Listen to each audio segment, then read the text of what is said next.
I'm James Scissom, and I did the Unbound Prometheus technological change and industrial development in Western Europe from 1750 to the present by David Landis.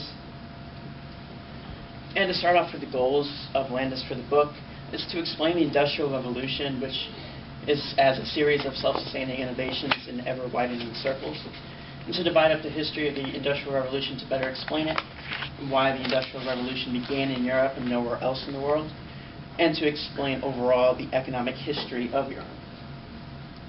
And to start off, he starts by explaining why did the Industrial Revolution start in Europe, and he lists a great variety of reasons, some of them of which are that Europe was richer than other areas of the world. This is due to a slow accumulation over a really long time, the establishment of colonial empires, competition between the various European states, favorable religious attitudes towards physical work, and favorable political institutions, most importantly property rights. There's also easier access to raw materials that were necessary in the early part of the Industrial Revolution. Of course, it didn't start in Europe all over the place. It started in Great Britain, and there's several reasons why Landis lists for that. Britain had an even easier access to primary raw materials, mostly coal, and there's a relative lack of state regulations and barriers to trade in Britain. It's also the weakness of guilds, more coherent internal markets, higher wages and therefore standard of living. Britain also had the largest growing commercial empire of the European states, had an easier social mobility, particularly in pre-revolutionary Europe. The most important factor was that England had endogenous pressure on innovation due to high demand and from a scarcity of traditional resources. And the Industrial Revolution started with textiles. And they became self-sustaining very fast, meaning that innovation in one area of the process demanded innovation in another. And the growth in the textile industry in Britain is seen by the number of power looms to make cotton cloth in operation. It was 2,400 in 1813, but this had increased to 250,000 by 1850. The iron and coal industry was also the main early driver of the Industrial Revolution. And like I said earlier, it's easily available, and Britain had the right kind of coal to make proper iron. And the iron and coal industry also had the seesawing of innovations, that challenges presented and the responses generated really fast. And pig iron production in Great Britain increased from 17,000 in 1740 to over 2,700,000 tons about 100 years later. The same rapid growth is also seen in the chemical and machine-making industries. And by 1850, Great Britain was producing 2/3 of the world's coal and more than half of the world's iron and cotton cloth. And the next section that Landis goes into is continental emulation. And this is the reasons why the continental countries of Europe wanted to industrialize. It's like Great Britain, it's also to responses to pressures within the countries, but also to copy British success that they were seeing. And there are several reasons why the Industrial Revolution was delayed in the continental countries, particularly France, Belgium, and Germany. There was more political regulations and economic protections by the countries. There's many political boundaries all over Europe. There's more concrete social positions, less social mobility, and there's lower standard of living, higher emphasis on professional or civil service careers. There's also a thinking of capitalism and competition as a zero-sum game. A lot of cheap labor and state-run enterprises in the European countries as well. But it didn't stop innovation from happening, even though it was slower in both their own and adopting British ones, because textiles were more dispersed and weren't so localized as they were in Britain, and they were of much less overall importance to the development. And the heavy industry, mainly iron, steel, and chemicals, played a much more important role to the development on the continent. And this time saw France and Germany moving ahead of Britain in the establishment of schools for technical and scientific support and learning, which were to play a much important role later. And overall, by 1850, the continent was about a generation behind Britain, but catching up.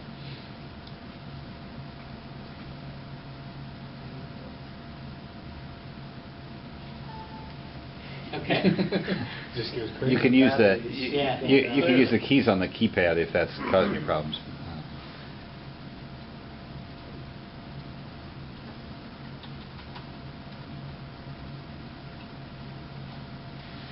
Okay, and after 1840, the French, Belgian, German industries and railroads, iron, coal, were growing at between 5 and 10% a year from 1850 to the 1870s. Also, time saw massive lowering of economic duties, probably the biggest in history. And there's high diffusion of technology throughout the industries. Also, for the first time, the establishment of joint stock banks, commercial and investment. This time saw the rise of Germany past France and second only to Britain. And overall, by 1870, the technology in Europe was pretty much even between all the countries. The next section is called what he labels as a short breath. It's a pausing of innovation and growth in Europe. The last decades of the 19th century saw prolonged deflation, probably the longest ever, and commodity prices overall dropped by about a third. And by this time, Britain had exhausted the earlier gains made by the innovation, so it was only marginal growth. France and Germany were cooling as well, but still growing faster than Great Britain. This time also saw the return of protectionism between the countries, mainly because of eroded export markets due to fierce competition, and so of an increased importance for the home market.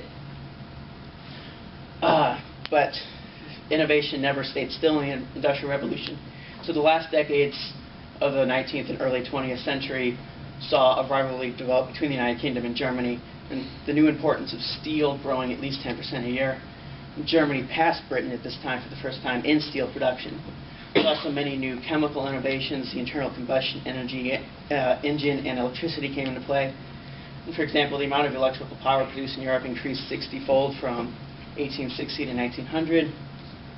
Interchangeable parts in the assembly line were introduced in Europe from the United States in 1900.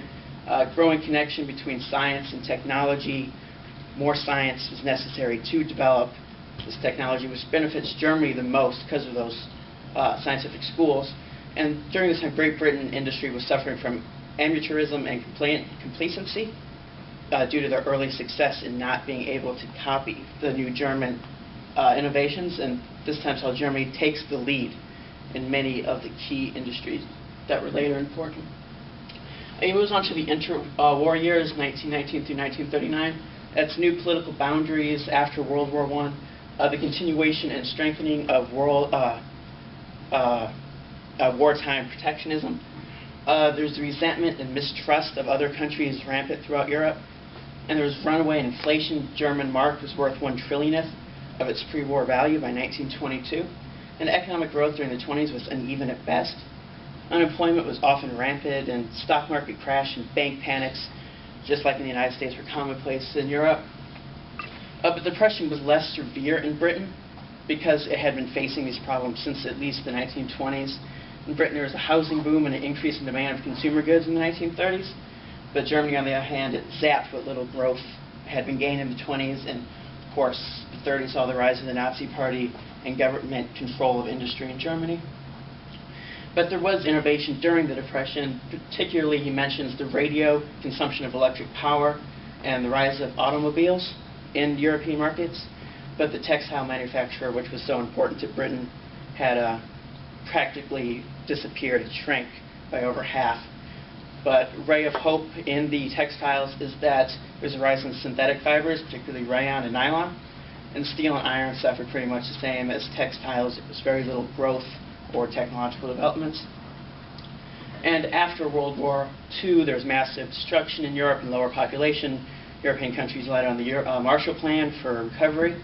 And of course, there was the partition of Germany, and then the later economic miracle, 10% growth in the 50s for Germany. The isolation of the USSR and the Iron Curtain marked this period as well. And as we know, that European economic integration and cooperation grew rapidly, especially with the European Economic Community, which formed a common market. It's a forerunner to the EU. And so, in conclusion, I give it 4 stars. My main criticism is that it ignores political and social events that were happening in Europe during this time, focusing on economic reasons for economic development, and then that some areas of the book are stronger than others, just from earlier research and other publications. That's it.